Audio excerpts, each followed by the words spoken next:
உலகத்தில் நடக்க போகிறதெல்லாம் முன்கூட்டியே கணிக்கிறவங்க வந்து மிகவும் பிரபலமாகிடுவாங்க. அந்த வகையில் நாஸ்ட்ராடாம்னு பல 100 ஆண்டுகளுக்கு முன்னாலே ஒருத்தர் வந்து எழுதி வச்சுட்டு போனால் அதை ஒவ்வொருத்தரும் அவங்களுக்கு தெரிந்த அளவுக்கு மொழிபெயர்த்து இன்டர்பிரட் பண்ணி சொல்லிட்டு இருக்காங்க.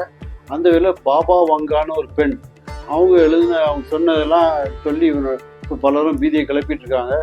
அவங்க வந்து அந்த பொண்ணு வந்து பல்கேரியா நாட்டை சேர்ந்தவங்க. அவங்க வந்து 1911ஆம் ஆண்டு பிறந்த பல்கேரியா அந்த பக்கம் பிறந்தாங்க. அவங்க வந்து அவங்களுடைய 12ஆம் வயசில் வந்து ஒரு புயலில் வந்து கண் பார்வை போயிட்டு, அதுக்கப்புறம் ஒரு சக்தி வந்து இல்லைன்னா முன்கூட்டி அடுத்த என்ன நடக்க போகலாம் அறிவிக்க போயிடு அப்படின்னு சொல்ல தொடங்கிட்டாங்க. அவங்க வந்து இந்த மாதிரி 2ஆம் உலக போர், சோவியத் ஒன்றியம் அழிஞ்சது, அது போக இந்த ரஷ்ய சர்வாதிகாரி ஸ்டாலின் இறந்தது, ரஷ்யாவில் அந்த செர்னோபில் அணுகுலை வெடித்து சிதறியது, இந்த மாதிரி பல விஷயங்கள் வந்து அவங்க சொல்லியிருக்காங்க. அமெரிக்காவில் நடந்த இரட்டை கோபுர வழக்கு அதை கூட அவங்க வந்து சொல்லி அதை அந்த செப்டம்பர் 11ஆம் தேதி நடந்ததை கூட முன்னாடி சொன்னதாக சொல்கிறாங்க. இந்த மாதிரி பல விஷயங்கள் அவங்க சொல்லி வச்சதை எல்லோரும் சரியாக நடந்துகிட்ருக்கு. அதனால் அவங்க எது சொன்னாலும் நடக்குது, பலரும் உலகம் ஃபுல்லாக நம்புகிறாங்க. அவங்க வந்து புதுசாக ஒரு ப்ரெடிக்ஷன் வந்து சொல்லியிருக்காங்க. என்னென்னா 2025 உலகத்தின் அழிவு தொடங்கிவிடும் அப்படின்ட்டாங்க. இதை பலரும் வந்து பல்விதமாக விமர்சனம் பண்ணால் கூட அது ஒரு பரபரப்பை ஏற்படுத்தியிருக்கு.